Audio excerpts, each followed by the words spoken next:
halkan waa magaalada Muqdisho qofkii maqla Muqdisho waxa ku soo dhacaya maskaxdiisa durba Soomaaliya waayo waa caasimadii dalka Soomaaliya waxayna ka kooban tahay 17 degmo oo hoostaga gobolka Banaadir waxa ka dhacay dagaalo badan bilicdii iyo quruxdii ay horay u lahaydna waxay ku baabeen colaadihii soo maray hase yeeshee xilligan la joogo ayay ka roontahay waqtiyadii qaar maxaa yeelay waxa dib u soo laabtay bilicdii wadooyinka iyo guryaha ku agyaala qaarkood waxaana ka socda degmooyinka gobolka Banaadir dhismayaal iyo ololaha nadaafadda si dib loogu soo kabo caasimadda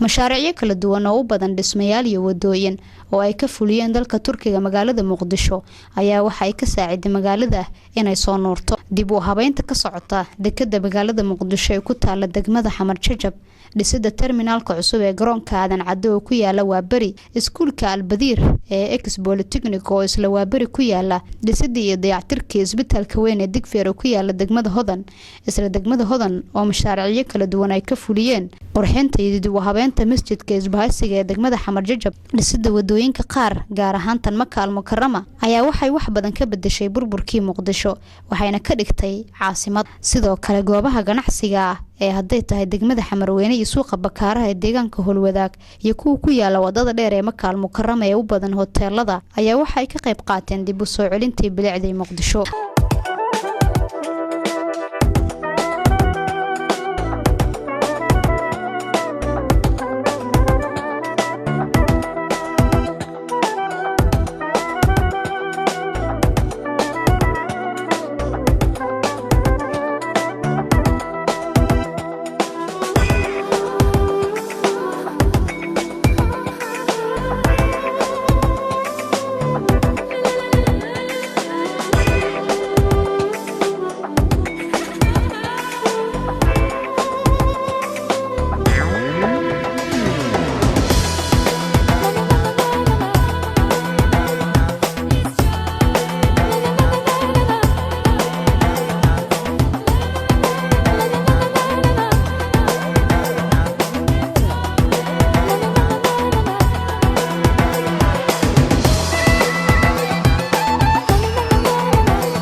leerarka ku shaqeeya ilayska qoraxda ee ku teedsan wadooyinka waaweyn ee degmooyinka gobolka Banaadir cawska macmalka ee lagu goglay garoomo badan gaar ahaan garoonka weyn ee Stadium Banaadir ama Konis Stadium oo ku yaala degmada Cabdicasiis oo ay u daawasho tagaan 10,000 oo qof marka ay ciyaaraha ka jiraan isla degmada Cabdicasiis damaashaadka xeebta Liido ay ku yaalaan baarar waaweyn oo lagu shaaxeysto xilliyada galbihi ah oo loo sawir aado beerta nabadda ee ku taala degmada Xamarweyne iyo jardiinka daljirka daahsoon ee Boondere oo lagu beeray dhir aad u qurxoon waxa ay ku tusayaan dhammaan waxyaabahaas aan soo tilmaamnay in ay dhammaan dib u soo noqotay quruxdii iyo bilicdii caasimadda Muqdisho hase yeeshee haddii si dhab ah loo qooraansado gudaha xaafadaha degmooyinka gobolka Banaadir waxa ka jira qaarkood burbur baahsan oo ma leh bilic aad u qurxoon